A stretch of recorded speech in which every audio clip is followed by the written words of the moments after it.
Football উৎসবের বছর। যুক্তরাষ্ট্র, কানাডা ও মেক্সিকোতে জুনে মাঠে গড়াবে the greatest show on earth FIFA বিশ্বকাপ। তার আগে ভক্তদের উৎসবের আনন্দ আরও বাড়িয়ে দেবে ফিনালিসিমা। আগামী ২৭ মার্চ কাতারের লুজেইল স্টেডিয়ামে মুখোমুখি হবে আর্জেন্টিনা ও স্পেন। কোপা আমেরিকা ও ইউরো চ্যাম্পিয়নশিপের দুই শিরোপাধারীর ব্লকবাস্টার ক্ল্যাশ দেখতে তর সইছে না ফুটবল বিশ্বের। ফিনালিসিমা ঘিরে সপ্তাহ জুড়ে অনুষ্ঠিত হবে ফুটবল ফেস্টিভ্যাল।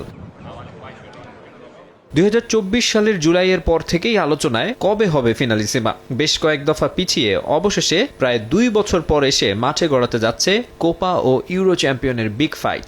বার্সেলোনার সাবেক ও বর্তমান দুই তারকা লিওনেল মেসি ও লামিন ইয়ামালের লড়াই মরুর উত্তাপ বাড়িয়ে দেবে আরও।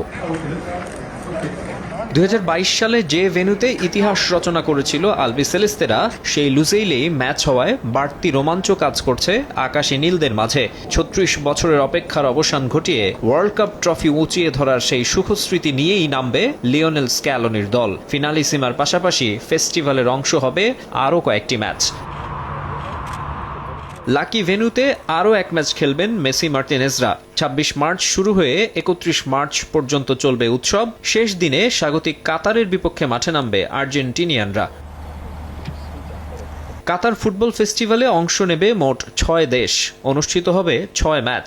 আর্জেন্টিনার পাশাপাশি স্পেনের আরেক প্রতিপক্ষ মিশর। এ ম্যাচটিও হবে লুসেইলে। ২৬ মার্চ সালার দল প্রথম ম্যাচ খেলবে সৌদি আরবের বিপক্ষে। এই ম্যাচটি হবে আহমাদ বিন আলী স্টেডিয়ামে। একই দিন জসিম বিন হামাদ স্টেডিয়ামে মুখোমুখি হবে কাতার ও সার্বিয়া। স্পেন মিশরের পাশাপাশি ৩০ মার্চ রয়েছে আরও এক ম্যাচ। জসিম বিন হামাদে লড়বে সার্বিয়া ও সৌদি আরব।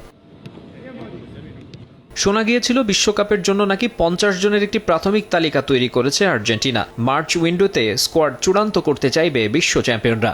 ১ ও ১০ জুন যুক্তরাষ্ট্রের লাস ভেগাসে মেক্সিকো ও মায়ামিতে হন্ডুরাসের বিপক্ষে প্রীতি ম্যাচে নামতে পারে তারা। আর তা হলে মেগা ইভেন্টের আগে সেটাই হবে শেষ প্রস্তুতির সুযোগ। ১১ জুন পর্দা উঠবে বিশ্বকাপের। ১৬ জুন শুরু হবে আলবিসেলেস্তেদের শিরোপা ধরে রাখার মিশন।